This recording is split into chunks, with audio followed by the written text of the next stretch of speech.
Hello, everybody. Welcome back to Inkylesconvo. And I just want to say, you guys will soon either be getting this on live air on K107 FM or you'll see me there. Anyway, that's not about today's guest. Today's guest is Alex Evans. How are you doing, mate? Yeah, I'm doing well, Carl. How are you, mate? Yeah, I'm doing good. I'm doing good. It's great to finally get you on. As I was saying before, we both have a lot of life things and kept busy and stuff like that. But it's great to have Yeah. you on. But now your experience is, you know, it's a lot to do with like management, sales, team building, working in business and that. So before we get to like the each thing, what made you want to get involved in that, or were you naturally like as people say, like captain of a football team or something like that, or a sports team or something? No, I mean it's kind of it. I think initially I got into sales. So when I finished university, I think like a lot of people, I didn't really know what I wanted to do. And sales and the particular sales I went into initially was IT recruitment. It seemed to offer the quickest path to riches when you're 21, 22 and just left university. So I kind of like dived into that, and it's quite addictive. Kind of the sales environment. It could be a bit of a love and hate thing, but generally, I've always been a sort of very sort of self-started person and quite confident. And what I like about sales is it's very much a case of you get out of it what you put into it. It's not the sort of thing you can go and just be present and let the day drift by. It's something that you really kind of have to grab by the bull's horns, because it's all about influencing other people. And the way to do that is to engage with them and to chase them and to encourage them and make it seem interesting what they might want to talk to you. So I kind of found it all encompassing. And then the kind of the remuneration of doing sales, particularly when we first came out of university, was something that kept me quite engaged. So, but what I found very quickly was that I also had an affinity for understanding people, understanding what made them tick, and managing teams. And I then, so for the majority of my career until what I've done recently, it's involved running teams of up to 25 people. And I've done that in both the UK and Australia, where we lived for almost 10 years. So it's been kind of interesting culturally, kind of managing teams in different countries, and even within towns in the UK. I found that managing a team in London was very, very different to managing a team in my hometown of Brighton, just because of the very different personality types and so forth that you got. So, I think sales and managing large sales teams is something. It's not for the faint-hearted. But it's something that can be incredibly rewarding when you see people develop and grow and enjoy what they do. Yeah. Now, yeah, I actually got a lot of questions about a few things, but something I'm curious about is, with being involved in sales, management, and things like that, what's like, I take it you've always been quite a confident person, because I know from my experience of selling windows, if you weren't confident enough, you can't speak to random people, or you can't engage with anybody. So did you naturally always have that confidence throughout your jobs, or did you have to develop that from an age? Do you know what? That's a really good question, and I think that's one of the myths of sales, that everyone in sales is super confident and has a gift of the gab.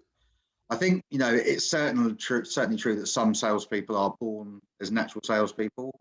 I think we've all met people that sort of the cliches could sell ice to Eskimos or something like that. People that are supremely confident. I actually wouldn't say that I was supremely confident.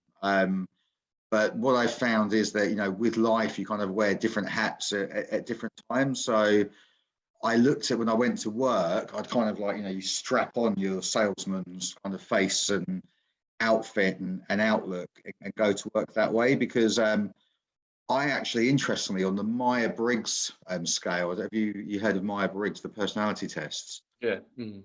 I actually come out as an introverted extrovert. So it's really interesting how so basically an extrovert is someone who recharges their batteries by being around people. So my wife, for instance, quite happily wake up and spend from morning till she goes to bed with family, friends, chatting away. Whereas an introvert, actually, the way they define it is it's not someone who hides away or is scared of people, but they re-energize by spending time on their own. So that was really interesting when I found that out, because I used to think I was a bit weird, that I'd always have to I like to go home and have an hour to myself, or whatever. But when I actually found out that's what the difference between an introvert and an extrovert was, it made sense. And I think what it means in terms of being a salesman is that you still have to kind of have your kind of processes and systems and ways that you psych yourself up for the day ahead, but it really just determines how you might kind of recharge in the evening. So if I spend all my time with people all day, I literally, I'm kind of going a bit mad by the end of the day. I need that kind of half an hour recharge by myself. But I think with sales, I don't think it's necessarily about really confident people or unconfident people. It's about people kind of often learning a process and a craft to facilitate that. And I think if everyone was a natural salesman, there'd be less need for sales managers and sales trainers and sales directors. What you would always need is to kind of, apply some sort of process and logic to what you're doing, because only the really most naturally gifted of people can just pick up the phone or, jump on a Zoom call and sell straight away.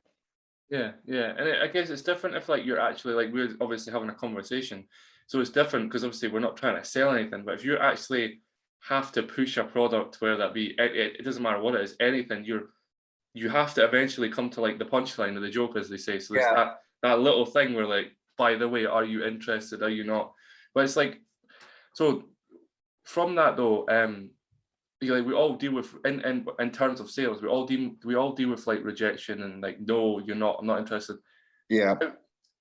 If you did let that get to you, or if you didn't let that get to you, it doesn't, like whatever one it is, how did you then, for example, if you let it got to you, how did you then like develop yourself to push yourself further? But if you didn't let it get to you, or depending on what your answer is, if you didn't let it get to you, how did you then be like, that's not bothered, next person, or what was your, what were you like? I think to kind of succeed in sales, one of the key things is that you have to be very honest with yourself. And if things aren't working, there's normally a reason. If that's why, if you're training a team, the first time you get those people and they join your team, you'll talk to them about a process that you might have. And, there's all sorts of old ones like Dipida and, it's about asking open questions and so forth. But the idea is that, people need to understand their product very well. But the key thing with sales is asking questions. So normally the reason why you're not getting any success is because you've not opened that person's eyes to the specific need they might have for the service or the product you're selling. So it's generally you're asking the wrong questions. I find I've mostly worked in the sphere of business to business. I think it's different if you're in business to consumer, and like, you mentioned that you sold windows before. I've done similar things in holidays, and I found it awful. I found it, it is a complete numbers game, and you're generally asking people to kind of put their own hand in their own pocket, which is emotionally a different thing to when you're in business to business sales, when you're engaging with someone that's not their own money. They're being given a budget. They normally have to spend that budget each year to get it the next year. So your job is to kind of, it's almost quite an intellectual process to try and uncover and understand what makes that person tick, or what makes their department tick, and what needs they have and how you can fill those. So how I was quite methodical with it. If I was banging my head against a brick wall, you normally go home and you kind of try to workshop, okay, so where is it going wrong? At what point of the process are they saying no? Am I getting all the way to the end of the pitch and they're saying no, or am I getting the objections earlier on? And you can normally just try and iron those kinks out. And equally, you will normally sit there with a group of people, because it will often be that, particularly for, I've worked, for instance, when I worked at Zoopla, we were sometimes launching a new product every couple of months. So there was a constant kind of like, getting products ready to go to market, understanding what the needs and the requirements of our users might be. But it's a constant kind of rechecking what that process is, and a constant refining of the process.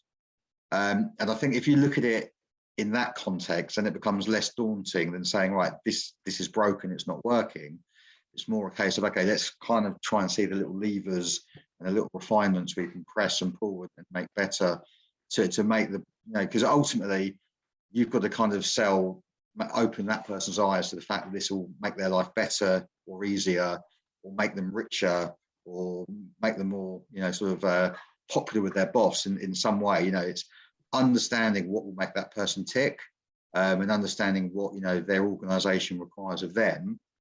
And then then it's like matching your product to that need. But yeah, I think the most common problem and mistake people make is they just kind of don't ask enough questions. If you don't ask any questions, then you'll never find out what that person actually wants. And then the logic would be, how would you expect them to actually want to buy that product, because you've not asked them those questions? So, and that for me was a difficult thing, because I'm not a natural small talk person. That was my next question. Quite often you have to teach yourself these things, kind of, and there's that matching and mirroring, isn't there? So sometimes someone, it's clear they want to get to the chase, cut to the chase straight away. Other times you sense that someone's more kind of open to conversation. And I think it's very much like a salesperson has been like a chameleon, that you have to kind of adapt yourself to whoever you're talking to and be that person can rely on and trust. And it's something that comes with experience, but it's generally about asking the right questions. Trying to look up I was looking up a word there to try and to make it so much easier from what way to say, but I looked it up and I can't pronounce it, so I'm not going to say it. So like, okay. What pretty much in other retrospect, it was like for it was another word for viewer retention. It's right there, but I can't pronounce it, so I'm not going to do it. But for having someone's retention and attention is what, not retention, attention. Obviously, when you're selling to somebody and say yourself it's going to take half an hour. How do you then manage to keep their attention for half an hour? Like, because obviously that's a skill. Like that's a personal skill. Like, how did you manage to, if you managed to develop that, how did you manage to develop that to be able to hold somebody consistently? Well, what you need to do is you need to kind of make sure their engagement is staying constant throughout the conversation you're having. And it's not rocket science. What you will do, it's called the trial close, or ABC, always be closing. And it's throughout the call, you'll say, oh, so what do you think about that? And would you agree that would help you? Or could you see how implementing this process would, mean you could cut out, sort of 2 days of your current get to market time, or whatever it might be. So it's about engaging with that person and asking them questions and making them feel part of that conversation and process. Whereas if you just talk to someone, they're just going to drift off. People, especially, I've found I kind of first went into sales about 25 years ago, and people's attention spans have massively decreased. Yeah, I fully agree with that one. I remember when I first started in my first office, there was no internet. The marketing manager downstairs had the only internet access in the office, and if you wanted anything printed off, you'd have to go down and take the printers pages off. There was emails, and I left university having never sent an email, so that kind of gives you an idea of my age. But I think now there's so many people are just so distracted all the time. If you're talking to someone, they're going to have their phone by their side, or a tablet by their side, or they're going to be watching something else in the corner of their screen. So I think sales is getting more and more difficult, just because it's more and more difficult to capture people's attention. And equally, people are so much more aware now of every possible service that's out there, because we all have, with our smartphones and Google, whichever web browser you use, like access to all the information in the world. So I think the challenge of sales now is to kind of somehow got to cut through all the clutter there is there, and have a really kind of clear, defined need that why that person wants that product or service. And I think the challenge for marketeers and for salespeople is now that just the sheer plethora of choice, or the perception of choice, and actually getting people to make a commitment. Yeah. I was, something I liked about what you just said as well is that, being able to hold, back to what I was saying, being able to hold, retention, and being able to keep engagement in that. I think what you're saying is perfect analogy, that you have to notice that, for example, if you were selling because his hat's right there, if you were selling a hat, you're not going to go to somebody that wants a scarf, as basic analogy, and be like, try and sell them this hat. If it's like what was that guy called, Jordan Belfort, he was saying that he was like, you have to remember that you can't just go to, like, if somebody's saying no and they're definitely not interested, then you genuinely need to like completely cancel it. You genuinely need to like move on, if that makes sense. Like, you can't like keep the engagement going and going and going and going. It's very, yeah, you do. It's a confusing one, but it's also hard to teach, especially when some sales jobs are commission only, which is Yeah. great because a lot of people don't. It's like when we sold windows, was fantastic because commission only means they can pay you more because obviously Yeah. self-employed and all this sort of stuff. But obviously some people can't take the commission only part because it's nothing's guaranteed. You actually need to believe in the product. So, you know, yeah, what you I fully agree with it. But what I do want to I think your analogy of the hat was really interesting, and that's kind of an interesting way of looking at it. So if you ring someone up, say, do you like hats or do you want to buy a hat? You know, it's a yes or no answer. But what you need to find is, you know, is it hot where you live? Is it cold where you live? You know, have you ever worn a hat before? What type of hat have you worn before? Do you wear a hat to keep your head warm, or do you wear a hat to look good or to look cool? And that way, with those open questions, you start building up a profile of that person, the sort of hat they might have worn in the past, why they've worn that hat, and then that would determine to some degree in which way and why they'd wear a hat in the future.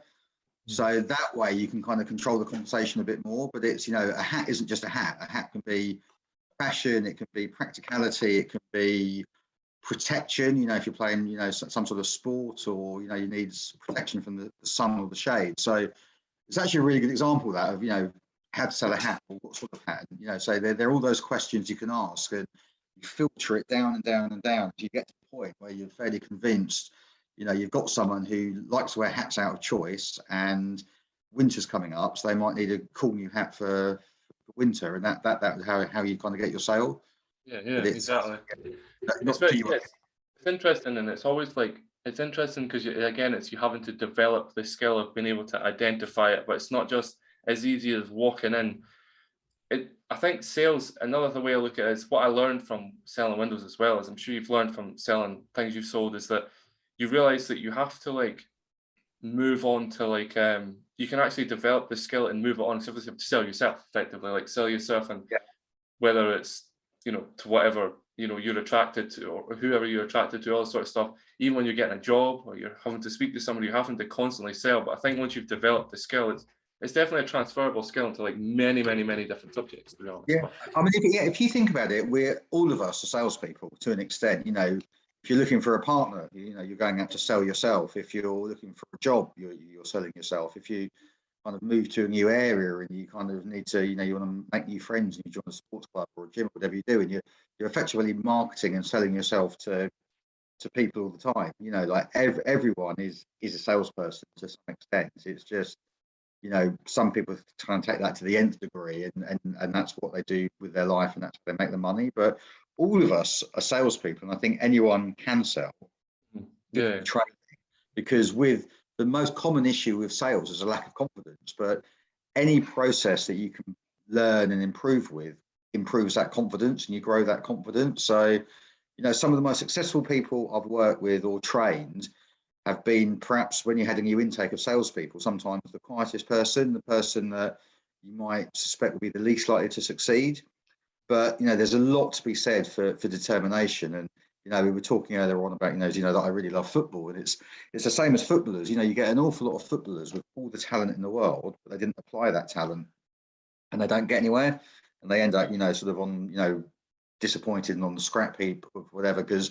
But then, you know, you've got some players. I mean, I guess, you know, sort of players off the top of my head, I think about like James Milner and players like that. You know, they're not necessarily the best players in the world or the most skillful, but they have worked and worked and worked to improve themselves, and that's where they've got where they are. I think an example of someone who's got supreme talent but also applies a huge work ethic would be Ronaldo, probably, because he has become the best player. You know, arguably, I think Diego Maradona, I'll go out there, is the greatest player I've ever seen. But I think the greatest player of the modern era for me is Ronaldo. And I think he is an example of someone who had all the physical attributes and the skills and applied themselves.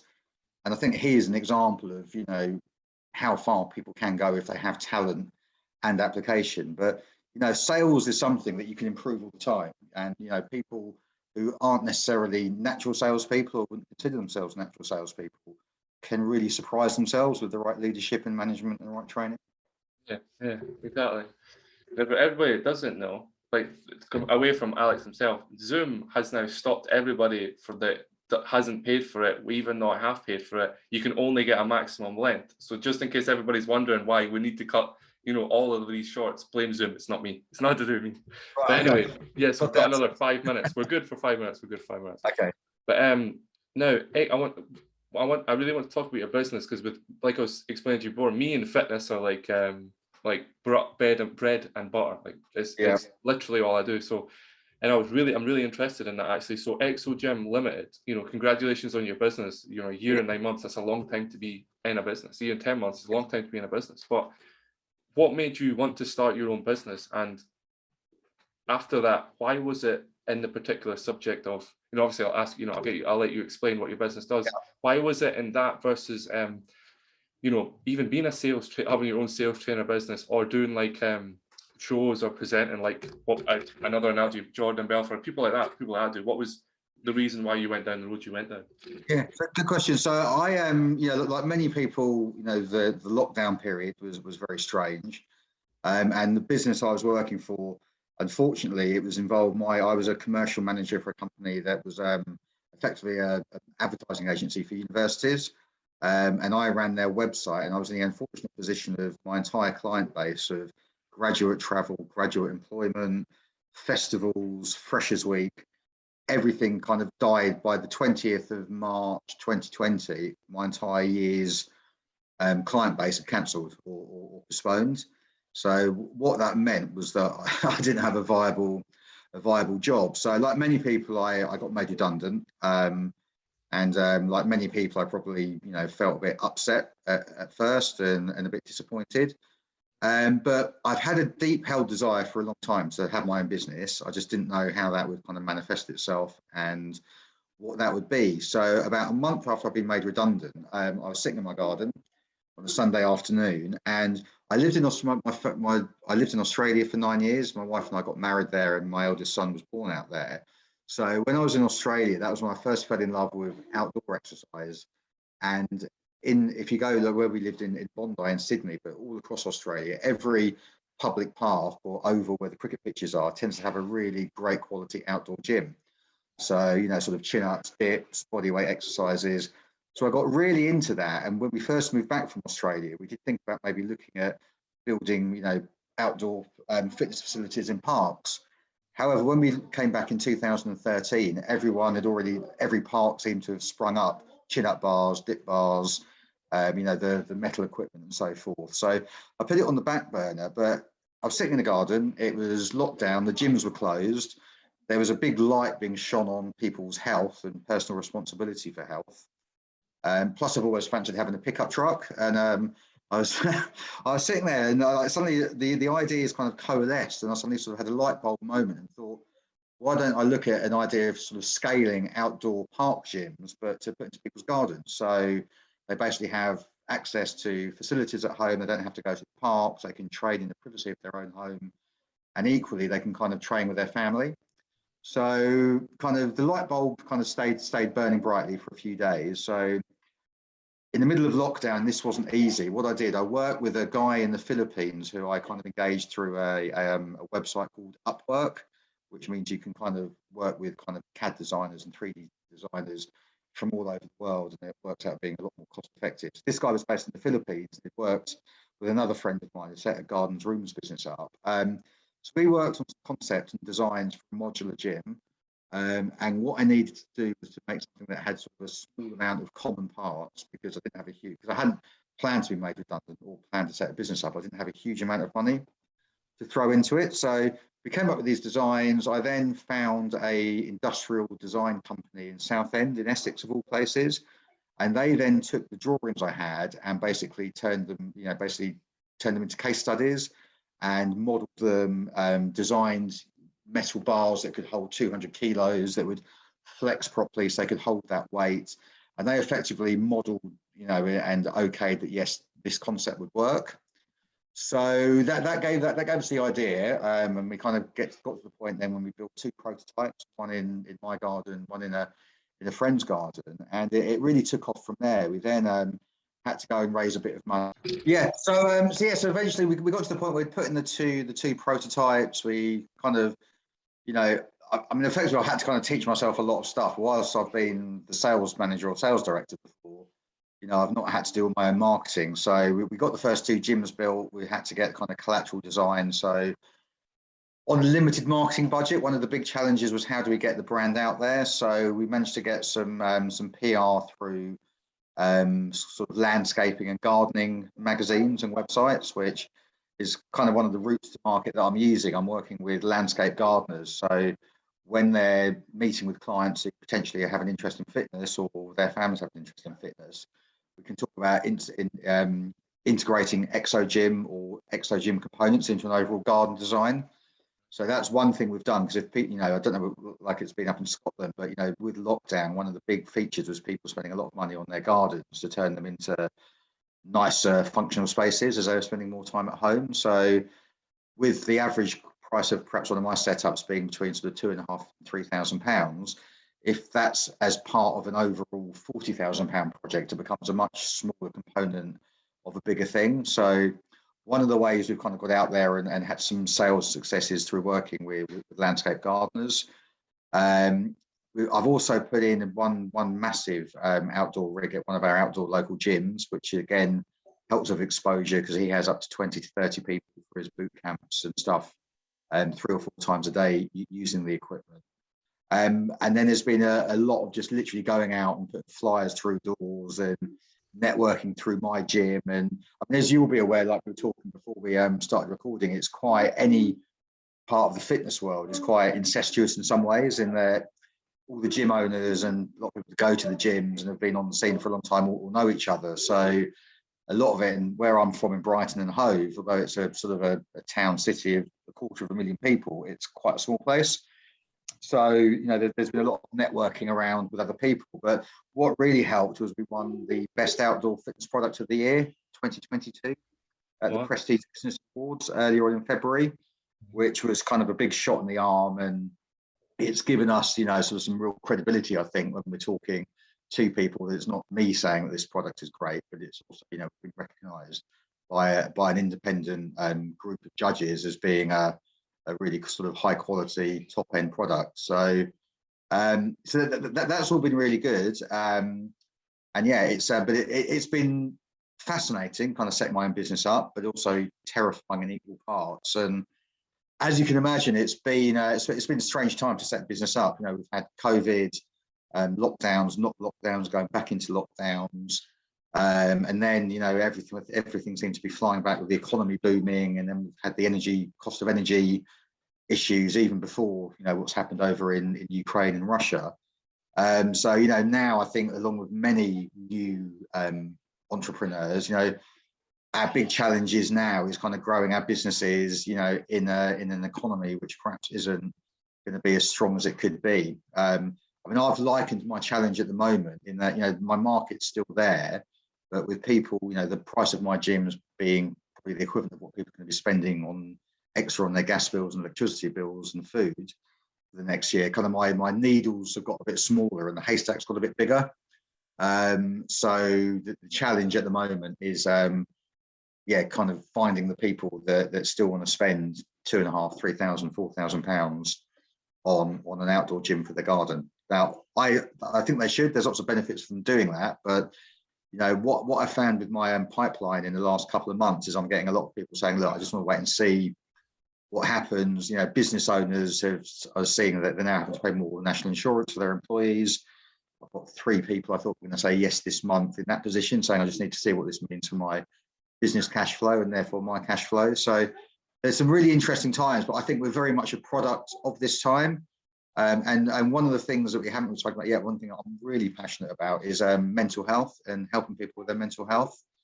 I know we've kind of spoken offline. My own background is I lost my dad to suicide 30 years ago.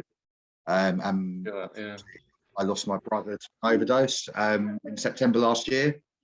So I've had people in my family have lost their battles with their mental health. But for me, our motto is get outside, get exercising, get exogym.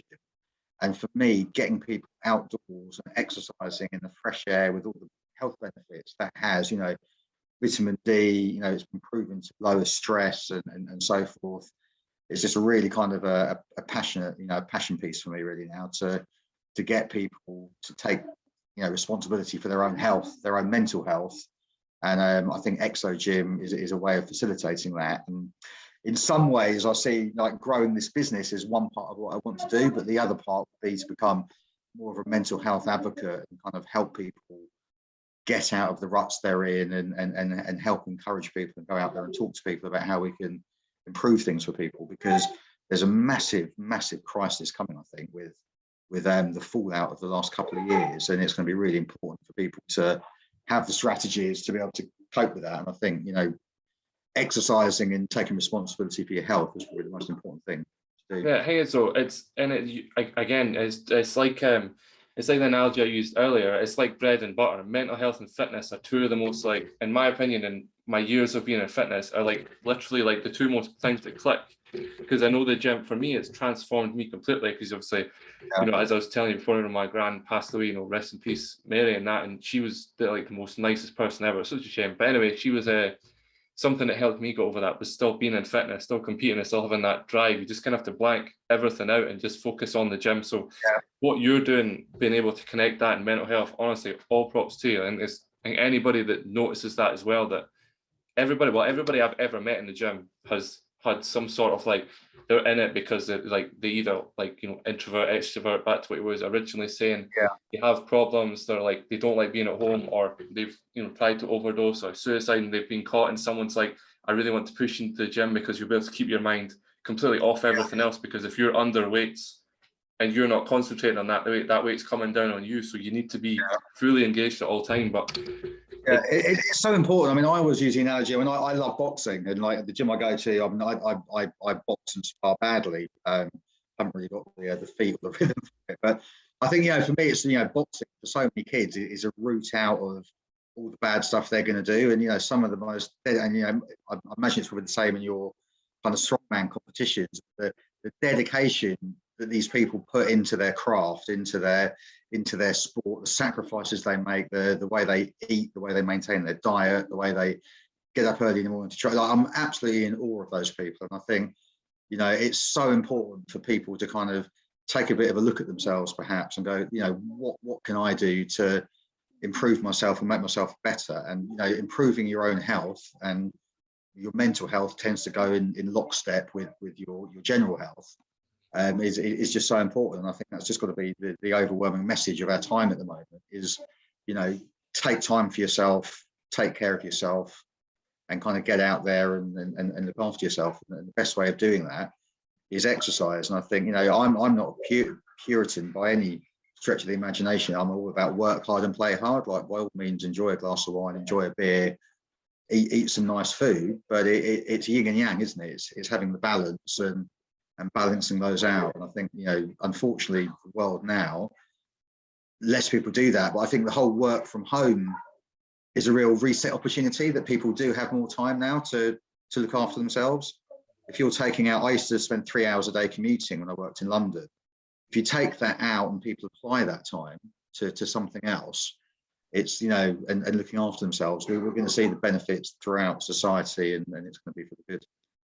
Yeah. And I think it's like what what you originally said, and it was a really good analogy about your wife being around your family and being happy and things like that. You feed off that energy. So if somebody is in a rut and they're around people that are in the gym that are pushing themselves and keeping themselves in that position, and they're feeling happy, it's weird. You're kind of going to end up laughing when you don't want to laugh, because you're around positive people all the time. So if you're around positivity, you have to blank out a lot of negativity, and it sometimes can be, for I had to blank out one of my close friends I knew for 15 years, but that was because of negativity was bringing me down. So it's sometimes you do have to get rid of the good to be better, if that makes sense. Yeah, I agree with that, and it's a really challenging thing, isn't it? I remember I had one of my first bosses was very upfront about that. He said, you may have people in your life that you have to recognize are dragging you down and get rid of them. And I thought that was really intrusive at first. And what right do you have to kind of talk to me about, who I should or shouldn't be hanging out with? But the more I thought about it, it's the truth, isn't it? That, you know, there are people out there that if you kind of stay in their orbit, they're only going to harm you or bring you down. They're never going to help kind of, you know, sort of get your trajectory going where you want it to be. Yeah. It's like most things in life, isn't it? It's knowing when to walk away. Like that's it's one of the things you need to know what to do and how to do it. Yeah. Now I want to end on like a really positive note. So two things, two positive notes I want to end on. One of them, the second one's the mental health thing, because I do think you're onto something. One of them, if there's somebody watching this just now, right, where that me, you know, whatever they may, you know, age-wise, whatever they go by, whatever, and they don't know how to get into being, it doesn't necessarily need to be the same business as you, but just a business in general.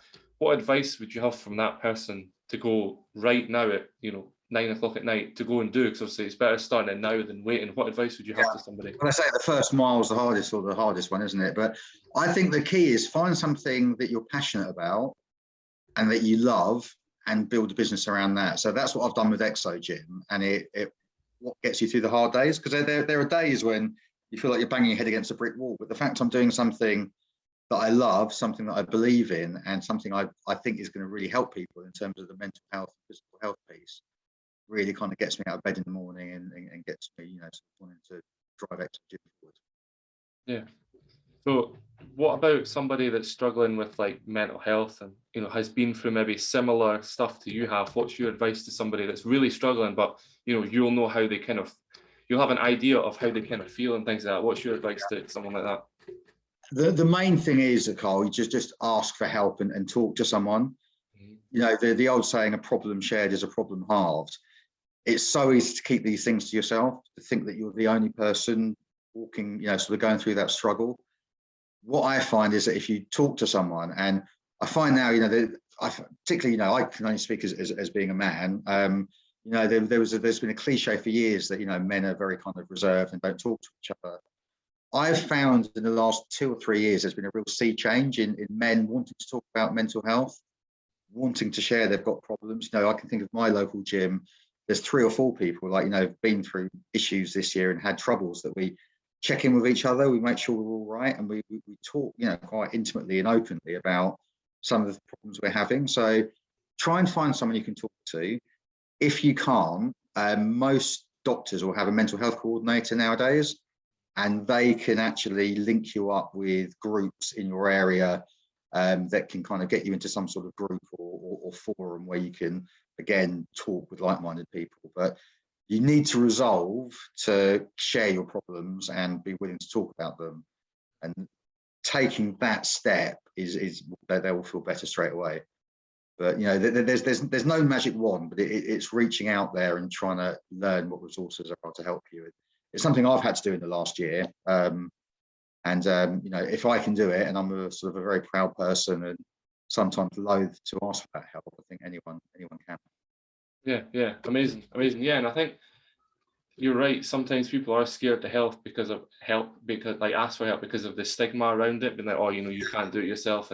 But yeah, you're so right. I've had to do it myself, and that it's weird how once you take the step to ask for help, you actually slightly, not 100% better, but you will feel better because you finally like come out with it, and you're able to, you know, for some people cry, some people don't, some people shout, they scream, they hit, you know, punch bag, for example, they lift heavy, they do something. But once you originally said it, you actually start to, as you said, you're on the path, you're on the yellow brick road, as Dorothy would say from Wizard World. It's a great analogy for it. But yeah, and it can be a long road, but, you know, the minute you share that problem, the minute you try and reach out for help is the moment that things will start to get better for you. Yeah, amazing. Now, you know, as I always say to people, if somebody was wanting to find you or find your company or anything like that, is there social media pages that they can go to get in contact with yourself? Yeah, so well, my website is exo-gym.co.uk. So you can find all the information there. But I also have at exo.alex is my Instagram profile. So on there we post 3 or 4 times a week, you know, motivational quotes to help people get up and get going in the day, and also sort of pictures of the various installations we've done. And then I've also got a Facebook page, which is exo@exoalex, which again replicates our Insta content. But if you go to my website, exogym.co.uk, that's got the links at the bottom of my social media. And everything, as always, guys, everything will be in the bio because it makes it so much easier. Plus, if you go on who we follow, because obviously I'll give you a follow, who we follow, you'll see everybody.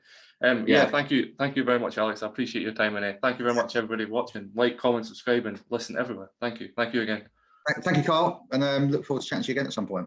Yeah, definitely. You've been listening to Inkylesconvo.